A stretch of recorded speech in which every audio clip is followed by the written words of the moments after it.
Hello बच्चों। CBSE 2025 के sample paper को हम लोग सॉल्व कर रहे हैं, डिस्कस कर रहे हैं और उसका सेक्शन बी चल रहा है। सेक्शन ए कंप्लीट हो चुका है और सेक्शन बी में हम लोगों ने 21 A and B part and 22 का ए पार्ट डिस्कस कर लिया था। बच्चों 22 में भी चॉइस थी। आपने उसका पहला पार्ट देखा, हम लोगों ने कल प्रीवियस क्लास में डिस्कस किया था। 22nd क्वेश्चन में जो चॉइस है उसका जो क्वेश्चन है वो आज हम लोग डिस्कस करेंगे। बच्चों बोर्ड ने जहाँ पे चॉइस होती है अब उन्होंने ए और बी लिख करके देना स्टार्ट कर दिया है ताकि आप ये बता सकें कि आप मेन क्वेश्चन कर रहे हैं या चॉइस वाला क्वेश्चन कर रहे हैं। तो अगर आप 22 का मेन क्वेश्चन कर रहे हैं तो 22 ए डालेंगे और अगर आप 22 का चॉइस वाला पार्ट कर रहे हैं तो 22 बी डालेंगे। तो 22 का बी पार्ट यानी जो चॉइस में क्वेश्चन है वो क्या है बच्चों, देखिए। How many positive 3 digit integers have the 100th digit 8 and unit digit 5। इसका मतलब ये बच्चों कि 3 डिजिट के इंटीजर्स कितने ऐसे होते हैं जिनमें 100th प्लेस पर 8 हो और यूनिट प्लेस पर 5 हो, यानी 100th प्लेस पर 8 और यूनिट प्लेस पर 5 वाले 3 डिजिट के इंटीजर्स कितने होते हैं, ये इन्होंने पूछा है। आगे देखिए, find the probability of selecting one such number, यानी इस तरह के नंबर्स को सेलेक्ट किया जाए तो उनके आने की क्या प्रोबेबिलिटी होगी out of all 3 digit numbers, यानी जितने भी 3 डिजिट के नंबर्स हमारे पास हैं, out of all 3 digit number का मतलब है कि जितने भी पॉसिबल 3 डिजिट नंबर्स अवेलेबल हैं हमारे पास, उनमें से अगर हम कोई एक नंबर सेलेक्ट करें तो ऐसे नंबर्स के आने की क्या प्रोबेबिलिटी होगी जिनमें 100th प्लेस पर 8 हो और यूनिट्स प्लेस पर 5 हो। तो क्वेश्चन की लैंग्वेज थोड़ा सा समझने वाली है, बच्चे कभी कभी कंफ्यूज होते हैं इस क्वेश्चन में, तो बहुत ध्यान से आप पढ़िएगा। अगर एक बार में कोई भी क्वेश्चन आपको समझ में नहीं आता है तो लैंग्वेज को दोबारा आप पढ़ेंगे, ब्रेक ले लेकर पढ़ेंगे ताकि आपको अच्छे से समझ में आ जाए कि क्या कहा गया है और क्या पूछा गया है।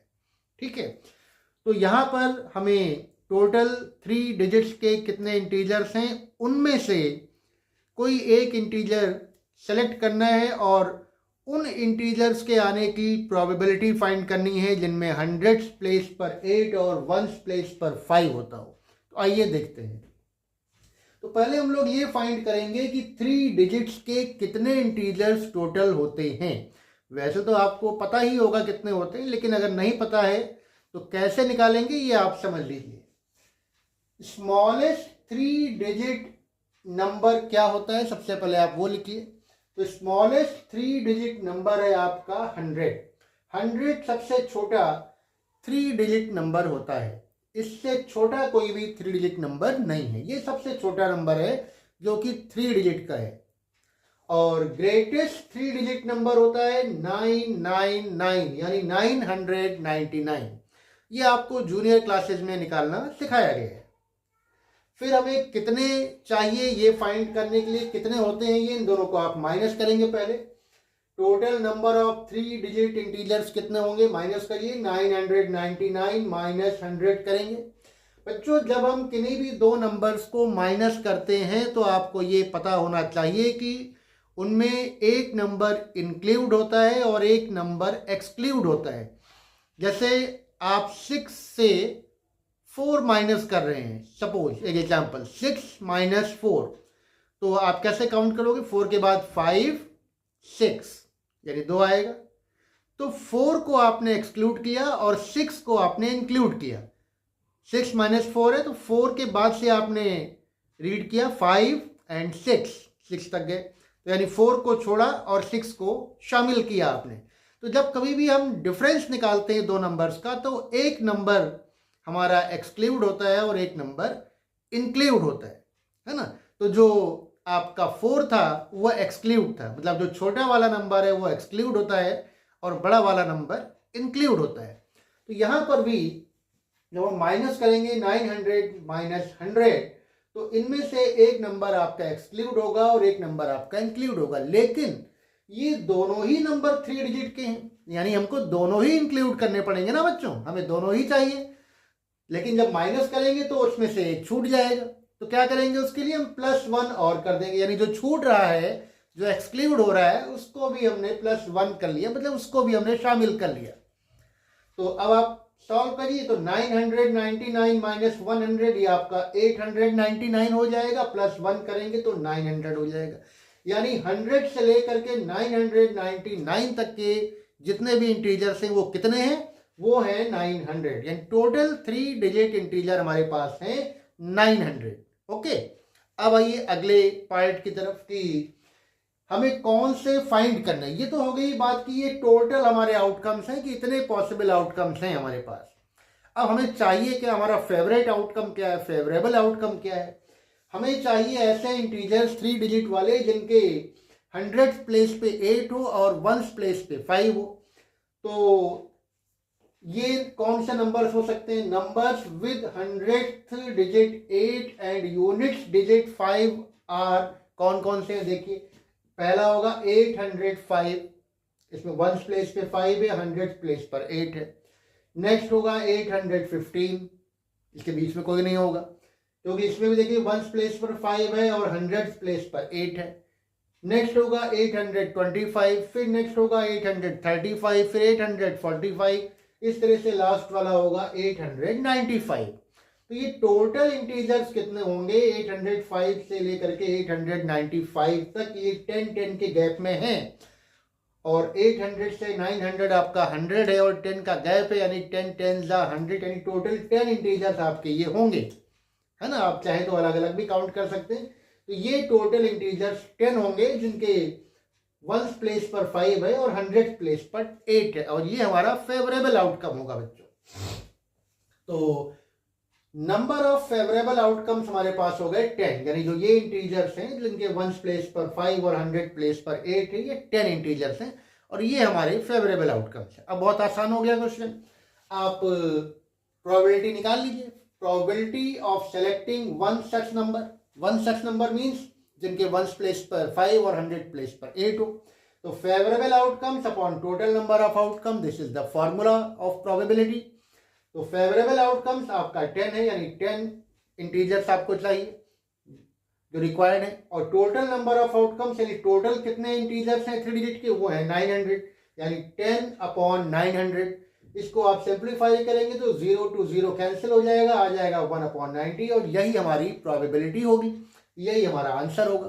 तो this is the answer, this is the probability, 1 upon 90 is the probability to find a number such that its 1st place is 5 and 100th place is 8 out of all 3 digit integers, right? तो ये हमारा question number 22 का choice वाला part था, और main part हम लोगों ने पिछली क्लास में कर ही लिया था, वो भी प्रोबेबिलिटी का ही क्वेश्चन था। अब नेक्स्ट क्वेश्चन देखिए बच्चों 23, बहुत ही आसान और ट्रिग्नोमेट्री का क्वेश्चन है। ट्रिग्नोमेट्री बच्चों एक ऐसा पार्ट है मैथमेटिक्स का जो पूरा फॉर्मूले पर बेस्ड है। तो इसमें फॉर्मूले अगर आपको याद नहीं है तो आपके लिए परेशानी हो सकती है, तो फॉर्मूले जरूर याद कर लीजिए। तो ट्रिग्नोमेट्री में तो करना ही है, लेकिन सारे ही फॉर्मूले आपको याद होने चाहिए। तो देखिए ये है आपका, फाइंड करना है इसकी वैल्यू आपको, 2 sin square 60 degree minus 10 square 30 degree upon sec square 45 degree. तो केवल आपको यहाँ पे इनकी वैल्यूज पुट करनी है, जो ट्रिग्नोमेट्रिक रेशियोज है फॉर दिस पर्टिकुलर एंगल्स, इनकी वैल्यूज आप पुट करेंगे, सिंप्लीफाई करेंगे, आंसर आ जाएगा। बहुत ही आसान क्वेश्चन है। तो सबकी वैल्यू पुट करिए। 2 फिर साइन 60 की वैल्यू कितनी होती है, साइन 60 √3/2, तो साइन स्क्वायर 60 है, यानी इसका स्क्वायर करना पड़ेगा, 2 √3/2 का होल स्क्वायर, माइनस 10 स्क्वायर 30, 10 30 कितना होता है 1 अपॉन √3 होता है। तो स्क्वायर लगा हुआ है इसलिए 1 अपॉन √3 का होल स्क्वायर कर दीजिए। नीचे सेक स्क्वायर 45, तो sec 45 इज √2 और स्क्वायर है इसलिए √2 का स्क्वायर कर लीजिए। अब इसको सिंप्लीफाई करिए, 2 एज इट इज लिखा रहेगा, √3 का स्क्वायर करेंगे आपका 3 आ जाएगा, नीचे 2 का स्क्वायर करेंगे 4 आ जाएगा, माइनस 1/√3 का स्क्वायर करेंगे तो 1 का स्क्वायर 1 और √3 का स्क्वायर 3 यानी 1/3 आ जाएगा। अब यहाँ पर 2 और 4 ये कैंसिल हो जाएंगे बच्चों, 2 1s are 2 and 2 2s are 4, तो ये कट जाएगा, बचेगा 3/2 माइनस 1/3, 3/2 माइनस 1/3/2। तो मेन डिवीजन आपका ये है और इसके ऊपर दो फ्रैक्शन है जिनको माइनस किया जा रहा है, तो आप एलसीएम लेकर के इनको माइनस कर लीजिए। माइनस करना तो आपको आता ही है, इसमें कोई बहुत डिटेल में बताने की जरूरत नहीं है। इनको जब एलसीएम लेके आप माइनस करेंगे तो आपका आ जाएगा 7/6 न्यूमरेटर में, और अपॉन जो मेन अपॉन आपका ये इसके नीचे डिनोमिनेटर में है आपका 2। तो ये ध्यान रखना है बच्चों कि जब मेन डिवीजन का साइन हमारा कौन सा है वो हमें आइडेंटिफाई करना होता है और उसको हमेशा इक्वल के सामने लिखा जाता है ना। तो मेन डिवीजन के ऊपर अगर फ्रैक्शन है तो उसका डिनोमिनेटर नीचे आ जाता है। तो मेन डिवीजन आपका जो है उसके ऊपर हमारा फ्रैक्शन है 7/6 और इसका डिनोमिनेटर है 6। तो जब सिंप्लीफाई करेंगे तो इसका डिनोमिनेटर नीचे आपका यहाँ पे 2 के साथ में मल्टीप्लाई हो जाएगा, यानी 7/2 इंटू 6 हो जाएगा, 2 इंटू 6 नीचे हो जाएगा 12। तो फाइनली आपका आंसर आ जाएगा 7/12। ये बहुत ही आसान सा क्वेश्चन है, बस इसमें आपको वैल्यूज याद होनी चाहिए और थोड़ा सा कैलकुलेशन आपको आना चाहिए, तो बहुत ही आसानी से आप ये क्वेश्चन सॉल्व कर सकते हैं। बच्चों आज हम लोगों ने ये 2 क्वेश्चन सेक्शन बी के और डिस्कस किए। नेक्स्ट क्लास में इसके आगे के सम्स देखेंगे, उनको डिस्कस करेंगे। तब तक आप कोशिश करिए अपने आप से करने की, और अगर नहीं कर पाते हैं तो फिर आप हमसे डायरेक्टली पूछ सकते हैं, आपको हम डायरेक्टली भी बता देंगे, और नहीं तो फिर हमारी नेक्स्ट क्लास का आप वेट करिए, आगे हम लोग क्वेश्चंस डिस्कस करेंगे। तो आज की क्लास कैसी लगी हमें आप जरूर बताइए। आज की क्लास में बस इतना ही, जल्दी ही फिर नेक्स्ट क्लास में कुछ नए आगे वाले क्वेश्चंस हम लोग डिस्कस करेंगे। तब तक आप मैथ्स पढ़ते रहिए, प्रैक्टिस करते रहिए। Thank you and have a nice day.